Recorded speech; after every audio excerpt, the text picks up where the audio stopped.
Welcome to Jagged Edge, where we explore the real conversations behind leadership, conflict, and what it means to show up fully as human beings. Today's conversation is about something we all feel, but where we rarely name it: dignity. What happens when it's honored? And what happens when it's violated? Because whether we are leading teams, raising children, or navigating relationships, so much of what we experience comes down to one question: do I matter? And what do I do when I feel like I don't? I am honored to be joined by Dr. Donna Hicks, a leading expert on dignity and conflict resolution. Through her work at Harvard University and across global conflicts, she has helped leaders and communities understand how dignity shapes human behavior and how restoring it can transform relationships and perhaps our communities as well, which we know, right? So Donna, welcome. I'm excited about this conversation, especially in the climate that we are raising our children and leading our companies with. It's always time for dignity. There's never a bad time to talk about dignity. And you're absolutely right. It's so imperative right now that we focus on this fundamental human issue that is, I think it could save the world. That's how far I'm going to go. Yes. And we are here to encourage, and you're right. Right now, if we are discouraged, this is a conversation. If folks will listen till the end, it's definitely inspiring, and we're going to answer a lot of questions. So let's begin with something so simple, but not easy. We hear the word dignity, but many people don't fully understand it. How do you define dignity? It took me a while to figure out how to define it, and because my goal was to make this word as accessible as possible for as many people everywhere in the world, and including young people, including kids. My vision is to have dignity taught in every school in the world, which is not now, but we are certainly trying to make the definition of the word so simple that anybody could understand it. And so it took me a while, Yogi, to figure out how to define it, because all the faith traditions, most of them talk about dignity. The philosophers talk about dignity, theologians. But when it comes to a practical understanding, you don't need a PhD to understand what dignity is. Although a lot of the academics create all these analytical, examples of what it means. No, I wanted it simple because I realized that when people have their dignity violated, it's the biggest source of human suffering in the world. And I'll go back to that in a minute. But my definition is that dignity is our inherent, inborn value and worth. We come out of the womb valuable. We come out of the womb with tremendous worth. And in fact, I think we'd even say, when we look at these little babies coming into our lives, we'd say that they're invaluable and priceless and irreplaceable. But for some reason, that inborn sense that we are all worthy gets lost in our development as humans. And so my goal is to make that definition that we're all born worthy, we're all born with value, and that we all matter. And there's one last piece that most of the theologians and philosophers didn't mention, but our dignity is vulnerable. It's vulnerable to injury, just like any other aspect of our human experience is. We're physically vulnerable, but our dignity is also vulnerable. And I'll say more about that later, but that's all. You're born worthy. You're born valuable. That's what I tell the kids, when I'm working with the little ones. You don't have to do anything to be valuable. You already are. It's in your soul. You matter. Yeah, you are a whole human being. I appreciate that. Why is dignity often invisible until it's violated? Well, the thing is, and this is part of my research that I uncovered that I think is actually the most important aspect to understand. It turns heads around when I quote this research, and the research is from neuroscience. And the research shows that when we experience, this is neuroscience research, by the way, it's brain research. These affective neuroscientists have discovered that when dignity is violated, when we feel an assault to our sense of worth, when somebody makes us feel like there's something wrong with us, or we're inferior, or humiliates us, then our brain lights up in the most ancient part of our brain, in the pain center, where all our emotions are deeply felt, as if, and here's the key, as if we were experiencing a physical injury. So I saw this research, and I thought, well, no wonder having your dignity assaulted feels so bad. Your brain is lighting up on fire, thinking that you're going through some painful experience. So that is a fundamental exposure, I think, to it, something that, as you just said, is typically invisible. We don't see the reaction. We don't see, there's no blood that, gets spilled when we have our dignity violated. Like if we get, a bruise on our arm, or we're bleeding from the, God only knows where, but we don't have it. It's not visible. You're absolutely right. And this research made it visible. These neuroscientists, they're actually out in UCLA, Naomi Eisenberg and Matt Lieberman, and they've done tons of studies on this stuff.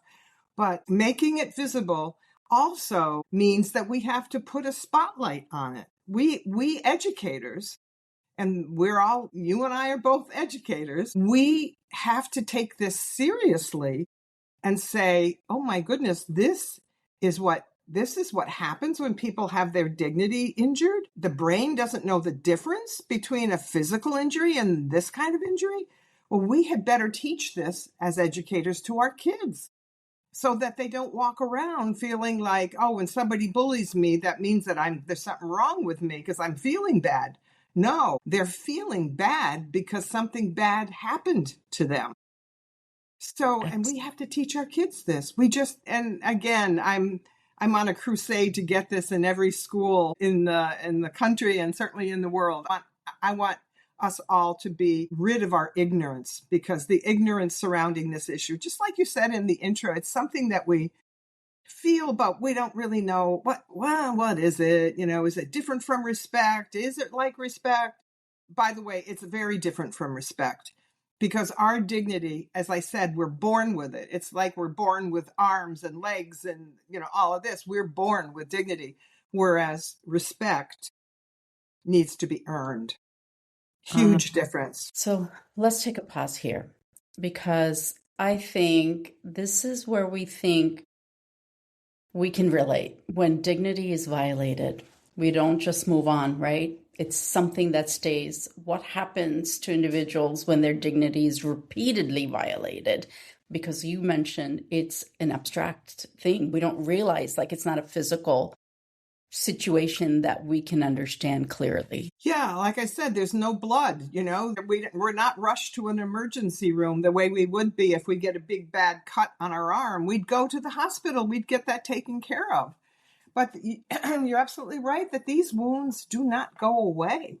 In fact, having worked with some young people and knowing my own experience and working with people, adults, talking about their early childhood dignity violations, these early imprints of indignity that kids especially feel, they stay with us until we get attention drawn to them. But again, just like you said, not too many people even understand that it needs attention.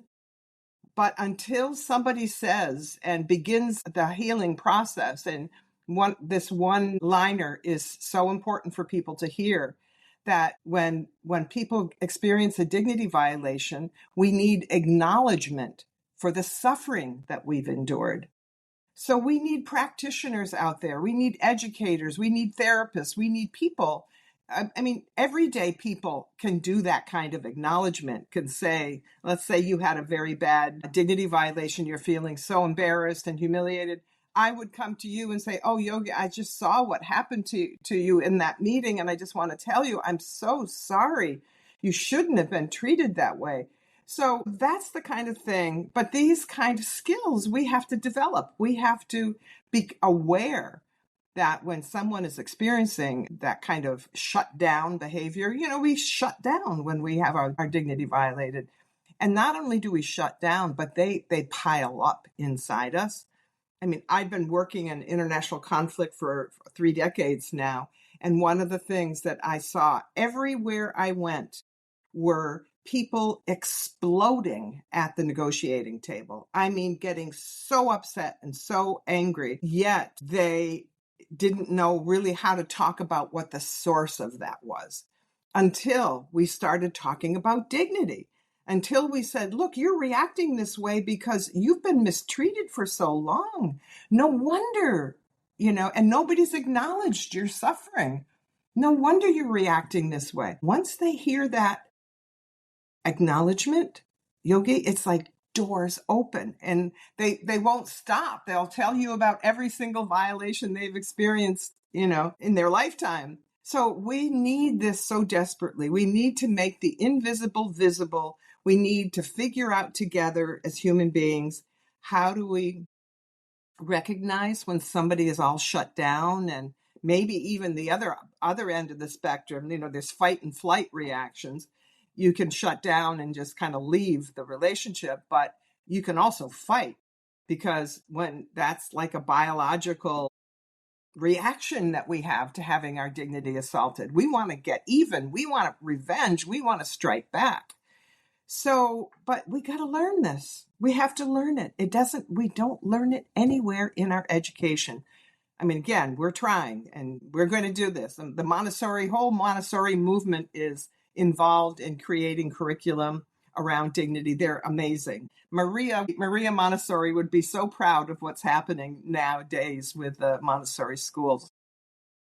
Absolutely. I heard about your work with Kathy Minardi's whole school leadership, and that was years ago. And it's really resonated with me. And now, of course, in the trainings that I use for positive discipline and Adlerian-based leadership programs, it really is an eye-opener, right? When we look at the research and we can see that validation and understanding humans is the way to go versus saying you have a problem and I don't know what to do with you. But now we have tools. We can understand one another.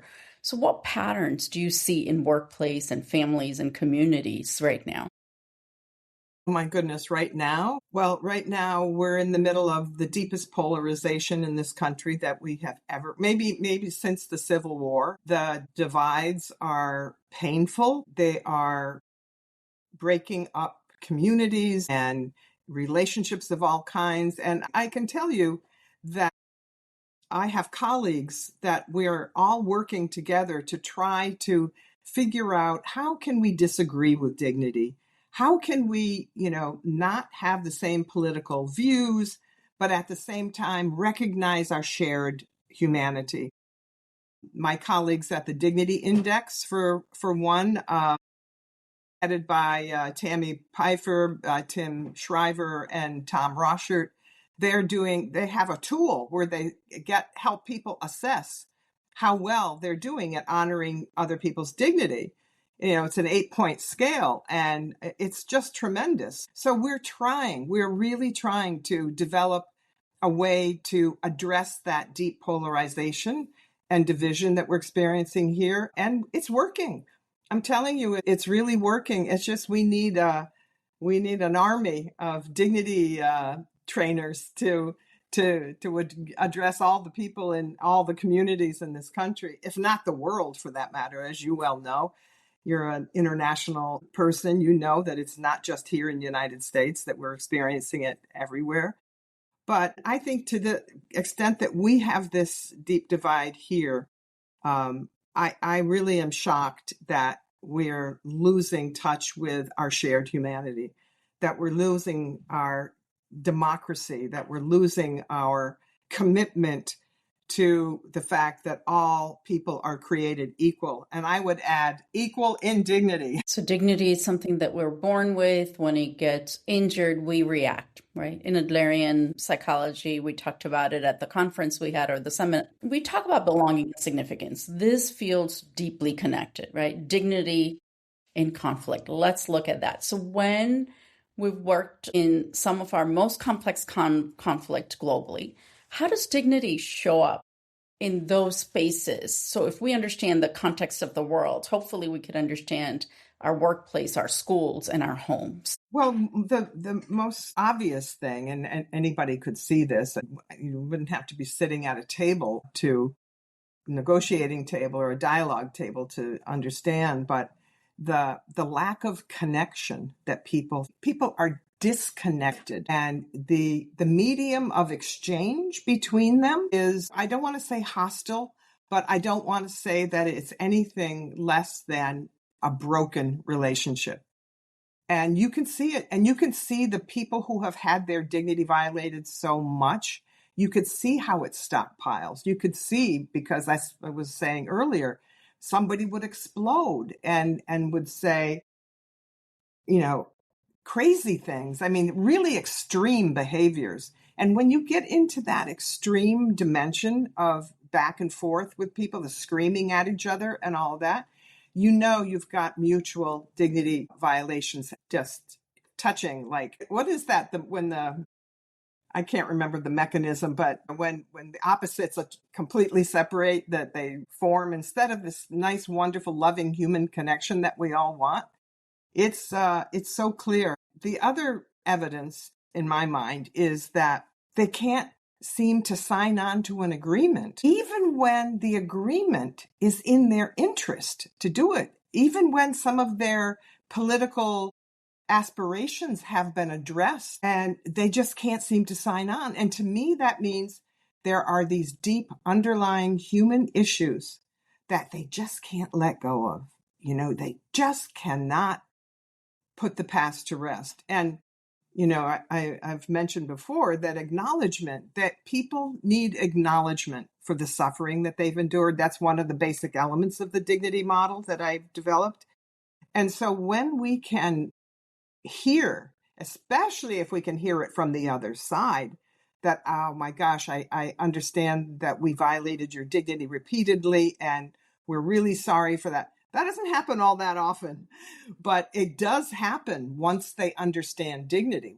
Because what I do when I go into a deep conflict like that, I insist that we start out being students of dignity, that we start out, I give them it was like the talk that I gave with you at the conference, just what I call Dignity 101, so that we all have the basic language that we can use, because the language, we have no communication, and without understanding how this deep issue of dignity is shutting them all off, shutting them down to each other. So that's a couple of indicators. And I just think, without a discussion about dignity first, before we start going into problem solving, you're not going to see people willing to sign on to an agreement. After your conversation with me, and I learned a little bit more and I had some deeper thoughts, I met with teachers in Cameroon, and they wanted to have some questions about, why are these students not behaving and learning? And,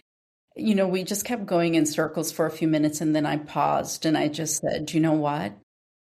For generations, the parenting has been a certain way. You obey, or in schools you listen, and switching or caning has been a generational thing. And then we're all of a sudden now saying you can't do that because it hurts a child. And that must be really difficult, because you believe that it's your job to make them learn. And when we just could understand what the root cause was, and it took hundreds of years of this programming, and we are asking you to shift on a day, it's not going to happen. Mm-hmm. And I understand how hard it is. And having that understanding, because they were in an inner conflict with themselves, what they believe versus what's being asked. But where's the gap? Like, where's the time for me to change from my belief to what the right thing to do is? So mm-hmm. What you're saying is, like, just understanding dignity alone.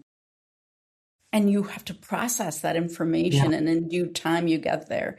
And you, in your book, you have the 10 elements of dignity. Can you walk us through a few of the most important Mhm. things that the leaders in schools or leaders can use from the elements, please? Yeah, and just I'm going to comment on something you said about these old traditional methods of punitive messages and all of that, the caning and all. Maria Montessori knew this a long time ago. She understood this. She understood the complexity of these little ones and how we needed to manage them. So that's just that. So I want to say thank you, Maria, for what you've contributed. The question was what? Sorry. Just the outline of the key dignity, Oh, the the elements elements of of dignity. dignity. Sure. So the elements of dignity, when I realized that dignity was really playing a significant role in our inability to get an agreement with these parties in conflict, I realized that I had to make it very visible. What does it look like on a daily basis for us to honor each other's dignity? What does that look like? And what does it look like when we don't honor each other's dignity? So I decided that I was going to interview people from all over the world, expecting, by the way, cultural differences in answer to my question, because my question was talk about a time when you felt your dignity was honored, and also tell me about a time when you feel your dignity was violated. And so I listened to these stories. I was in Asia, I was in Africa, North America, South America, Europe, everywhere. I had people telling me stories about when their dignity was violated. By the way, they could hardly tell me enough stories about honoring dignity. They told me a slew of stories about when it was dishonored and violated. But what surprised me was that no matter where I was in the world interviewing people, that they came up with very similar stories that demonstrated a deep emotional reaction in them. And I thought, whoa, maybe there aren't cultural differences here. Maybe this is a fundamental aspect of what it means to be human, because these 10 elements of dignity, when I translated the stories into words, they were as the same as stories that were told in Africa as were told in North America. So I couldn't believe it. I thought, wow, I'm finding something universal about the human experience, that nobody wants to be treated this way. And they came up with things like they wanted their identity accepted, no matter their race, their religion, their ethnicity, their sexual orientation. They wanted to be seen as equal in dignity no matter what. They wanted recognition when, especially in the workplace, when they did a good job, they want their boss to say, oh, thank you, that's really great. Or if they're an educators, they wanted they wanted their teachers, let's say, to tell them they did a great job, wonderful. So recognition was really big. Acknowledgement, one of the most important, I would say, because when people have had their dignity injured or violated, they want somebody to tell them what happened to you was wrong. I am so sorry you had to go through that. So that acknowledgement for the suffering that people have endured is fundamental. And not only that, not only is it fundamental to getting over the initial shock of it, but if we want to heal from those dignity wounds, we have to have that acknowledgement. Somebody has to tell us, oh my gosh, what happened to you was wrong. So the other important one, inclusion, we know everybody. And we used to have these diversity, equity, and inclusion programs, which, by the way, I'm working with a lot of organizations to turn it around and talk about developing cultures of dignity in schools and in workplaces. But that one, inclusion is important. Safety was a shocking one for me, because when I went into the corporate world for the first time to help repair some relationships, I asked the employees, well, which of these elements of dignity do you think are violated the most in your workplace? And 80% of them said safety. And I said, safety? Whoa, really? And they said, no, not just physical safety. We're talking about psychological safety.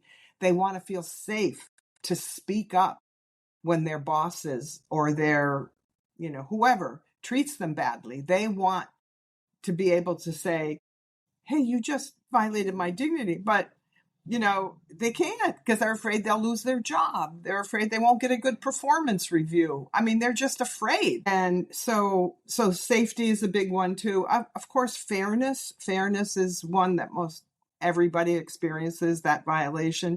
Given people want to be understood. There's so much judgment in the world. We are so good at judging people as, oh, they're bad, they're good, they're this and that. But people say, no, don't just label me one thing or the other. Listen to me. Talk to me. Come and ask me about what my experiences are, and I'll explain it to you. Don't use some stereotype to put me in a box somewhere. Don't do that, they would say. And people want to be given the benefit of the doubt because we all want to be thought of as trustworthy. And we all do think that if a relationship goes bad, you're the one that created the bad situation. I'm fine. So people wanted to be given the benefit of the doubt. And finally, I think another really important one is accountability. So everybody anywhere in the world said that they wanted an apology if someone hurt them, if someone violated their dignity. And it's not just, oh, I'm sorry. It has to be followed by, I'm sorry, and I'm really going to try hard not to do that again. Because, how many times you can apologize forever and ever and ever. But people want to say, I'm going to really try to change my behavior. So all those make perfect sense. From what I heard, definitely inclusion is the top of we want to be accepted for who we are. We are maybe neurodiversity, maybe learning challenges, hearing challenges, just the way we look. It could have number of things associated: safety, psychological safety, acknowledgement when something they feel violated, being able to speak up. And knowing all of this, which are the main small things in human life, like we all want to have those aspects. Why do good people fall into these patterns? How can we keep violating others' dignity, myself included? What is it, and how can we become more aware to shift? Yeah, my husband always says that I'm a recovering dignity violator myself. And he says, make sure you tell people that you're in recovery. But it's true. And I think largely it's because we have these inborn defensive reactions that we experience. I learned this from studying evolutionary biology and evolutionary psychology. I never understood this. I mean, all the years that I was doing conflict resolution work, I never came across this literature in evolutionary biology, and it's key to why people get into conflict with one another. And the key element here is that we come into the world with these impulses, these self-preservation instincts that get triggered when we're feeling under threat. Let's say, you and I have a bad interaction and you trigger something in me, and it could even be old dignity violations that I've experienced when I was a kid, but that I feel all fired up and I'm going to say, don't you dare talk to me that way, or whatever. That's ridiculous. You're ridiculous. I mean, we come up with all of these defensive ways of defending ourselves. And instead, what we end up doing is becoming perpetrators. Let's say maybe you did trigger a violation in me. I'm just sending it right back to you. I'm taking the bait. I'm just giving you what you gave me. But one of the things that these biologists say is what we have to do as human beings, we have to recognize that we are wired this way. We're like hardwired to react in a defensive way when someone comes at us. And it's not just a physical injury, it's a dignity injury as well. So our job is to figure out how to stop that reaction before it becomes a full-blown relationship breaker, okay? And just understanding that about ourselves. Part of the whole process here is understanding what it means to be human here. If we can recognize when we get that triggered feeling, and then instead of reacting and trying to get even, to just pause for a minute. Think about, is this really what you want to be how you want to be responding? And this neuroscientist said to me, well, if you have people always say count to 10 or something, and you can, well, they said, no, you don't do that. You take 10 deep breaths. It's like what meditation does for us to get clarity, So you take 10 deep breaths and you can stop that hardwired self-preservation instinct. You can stop it. We have what it takes because we have this neocortex here in the front of our brains. Whereas when we get triggered, that old ancient pain center gets activated in the amygdala, in the limbic system. So we know that the choices that come out of that amygdala and the limbic system, they are not dignity honoring choices. Their purpose is to defend and attack and to stop the pain. So is it any wonder? This is what we're up against as humans. We've got these inborn, just like we're inborn with dignity, we're also inborn to react to something that feels very threatening. So it's a survival instinct, that happened. We're an evolving species. We've been evolving. And I think this dignity work is a way to get that aspect of our humanity, that triggering ancient, put that in the back seat rather than in the front seat. We can acknowledge that it's there. This Jerome Barco, this one biologist said, biology is not destiny unless we ignore it. So if we ignore the fact that we get these impulses and these hardwired instincts triggered when we feel threatened, if we don't understand that, well, take a look around. Take a look around. You see where we are in the Middle East now? You see where we are, and all our international relations are a mess. And largely because we're acting on these impulsive instincts. And so the question is, how do you make that shift? Well, you have to have the awareness. You have to hold the mirror up to yourself, not say, oh, it's all about them, them, them. How about what am I doing to contribute to this conflict? What responsibility do I need to take? And when we're all upset with those hardwired reactions, we can't even think about that answer in a way that's other than fight or flee. Yeah, Dr. Chris Willard recently talked to our group, and he was talking about exactly this. Like when you go to someone who's like, can you believe? And they're in the gossip mode, our emotions and our mind begins to mimic. Or you go to someone and they're like, hey, we need to make improvements. And you're like, yes. So we can create that aligned outlook that we're hoping for. Yeah. But it first requires us to pause and reflect. We've talked about how to make a repair and understanding ourselves. And you worked also not just with schools, but international groups. And you worked with Desmond Tutu. What are some of the things that you took away from your conversation with Desmond Tutu? Well, so many. But the one, I think, the deepest and most important thing for us we as humans to understand about dignity is that we are in charge of our dignity. That even though people often say, oh, they stripped me of my dignity. Well, Tutu thinks that's very dangerous, that notion. And he said, nobody can strip you of your dignity. It's in your being. It defines who we are, our sense of internal value and worth. And he said, how do you think we got through apartheid in South Africa? We Black South Africans. How do you think we managed to maintain ourselves when we were treated so badly? And he said, it was because we knew that our dignity was in our hands and our hands only. It could be injured and trampled on, but at the end of the day, we are not letting go of our dignity for any man, any regime, any political party. And he said Nelson Mandela knew this from the very beginning. Nelson Mandela understood this. And so it's this notion that our dignity, we always succumb, at least many people whom I've interviewed and dealt with, to this notion that, oh my God, I'm really not worthy. I've got to figure out how to become worthy. Maybe I have to get that another degree, or maybe I need to get that job promotion and I'll feel worthy. He said, those are all false dignity. The real dignity is the dignity that's inside your being, that has been there forever. And don't let it go for anybody or any institution. You are in charge of your dignity. So that was really huge. Because I did, I would hear these parties and conflicts say that the other side stripped us of our dignity. And I would say, oh, I'm sorry, but he said, don't let that myth out like that. That's not true. So that was, I think, fundamental, absolutely fundamental. He made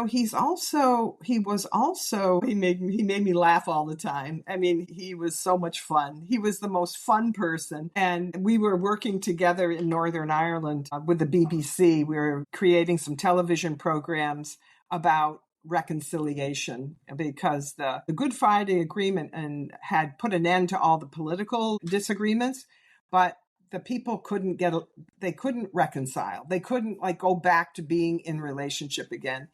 And so the BBC thought, well, let's get these people, Desmond Tutu, and they invited me and this other woman, Leslie Belinda.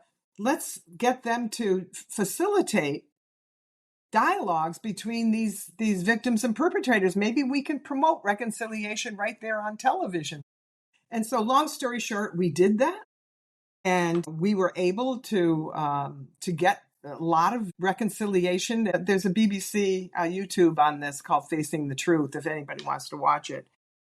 But one of the things that happened the very first day, we had 8 hours of filming with this one victim and perpetrator. And we were able to get a good resolution out of it. And we walked out of the studio where we were filming this whole encounter, and one of the producers said, hey, maybe we should sit out here in this room and have a debrief everything that happened, and just so in case there's something that we want to do differently tomorrow. And so we're all walking in that direction to this other room. And Tutu said, did I hear somebody say they wanted to debrief? And this one producer said, yeah, don't you think that's a good idea? We should debrief this. And he said, no, that's the worst idea I've heard. He said, there is enough negativity and sadness that we've heard in this space all day long.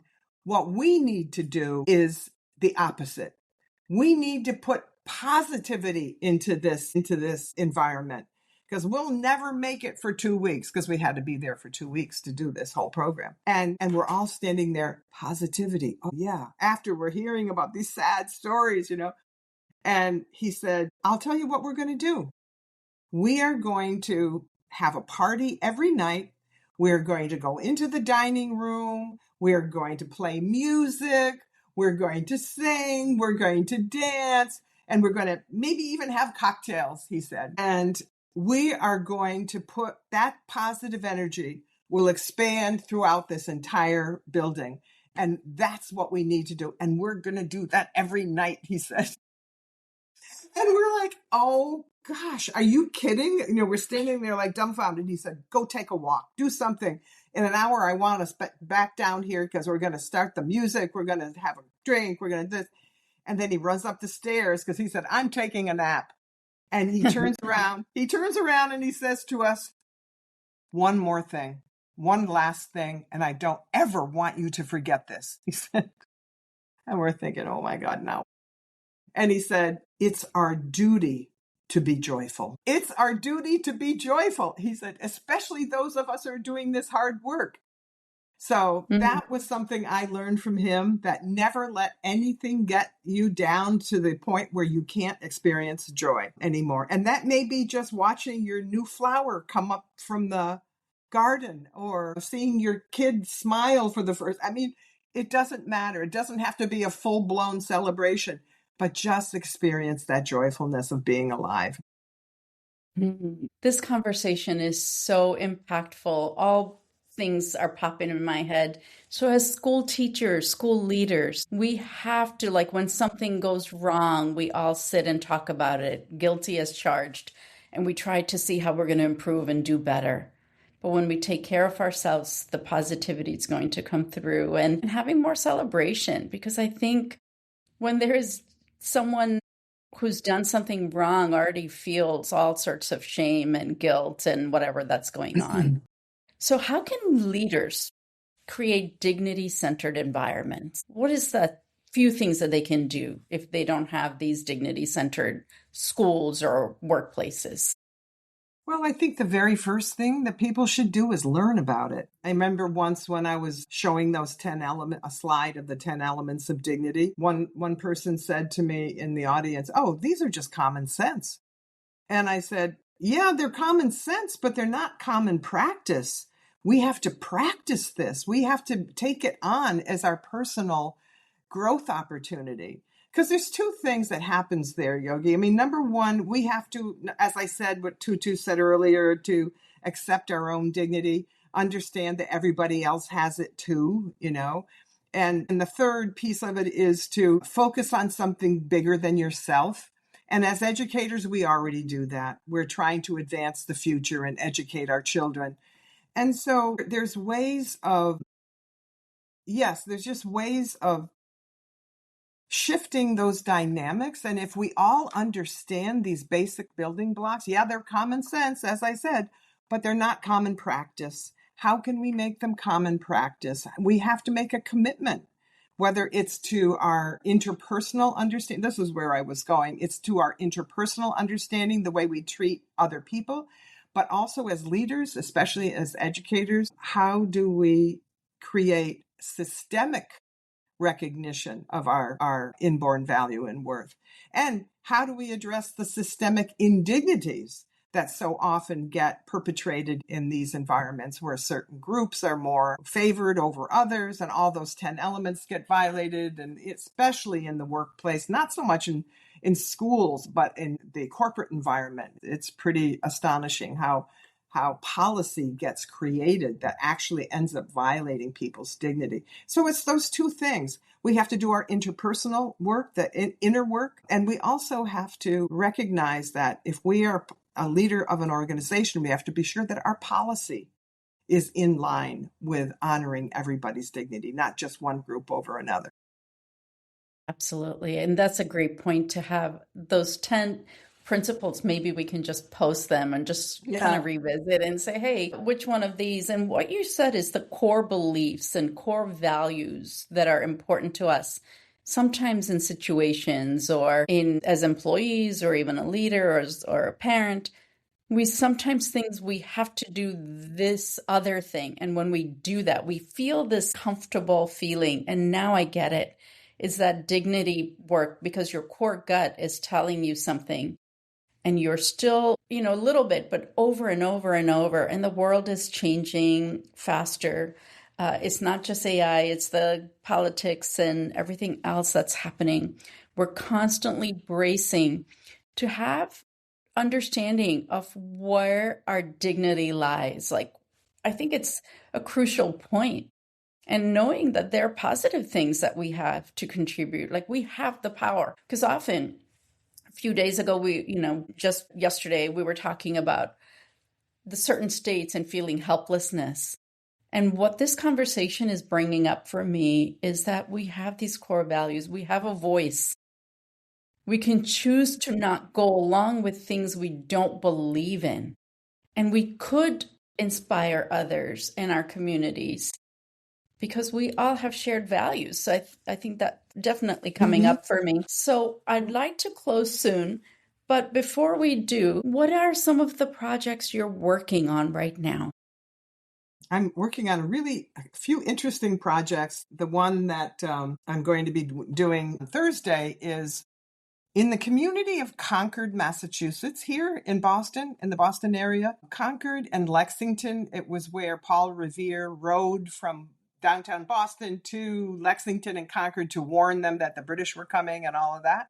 During this 250th celebration of our country, that's coming up in July, the city of Concord wants to create a dignity community in Concord because, the Declaration of Independence says all men, but all people are created equal. And as I said earlier, equal in dignity, that they want to sort of declare it a dignity community. And so I'm doing, like I've done 1, 2, 3, 4, I'm doing a 4-part presentation on what dignity looks like in a community, what the 10 elements are, what we have to avoid, and the 10 temptations, and to get them to roll up their sleeves and figure out how can we become dignity citizens of of Concord and honor this 200th anniversary of our independence. So that I'm just thrilled because it's a wonderful group of people I'm working with. And the other, I suppose I probably shouldn't even be saying this, but I'm going to tell you anyway, tell everybody that I've been contacted by a congressperson, woman, who wants to create a dignity leadership training for a bipartisan dignity leadership training for women of in the Congress. So talk about women's power. If I have anything to do with it, they are going to become the most amazing dignity leaders across the divide, right? Across the divide. And the women will figure out how to affect the rest of the House of Representatives and how to create those alliances with all the men too, But for some reason, there's this party group, that really bipartisan group that wants to figure out how they can work with this dignity concept in Congress. Isn't that amazing?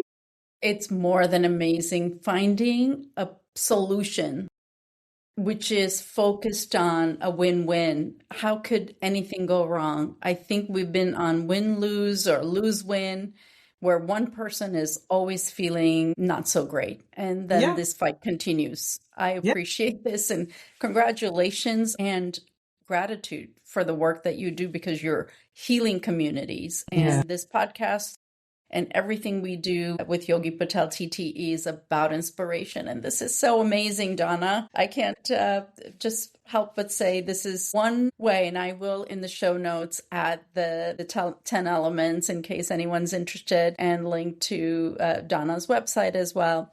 So, Donna, if there is one message you wish every leader, parent, and human being to understand about dignity, what would that be? Well, I have to say, I answer this the same way every time people ask me this, and that is to accept your own dignity, embrace it, celebrate it, and figure out what your world could look like if you truly accepted that you have inherent inborn value and worth, and nobody can take it away from you. Thank you, Donna. This conversation brings language to something we all feel, but we often don't know how to express. And for those listening, when we understand dignity, we begin to see behavior differently. We see someone's hurt.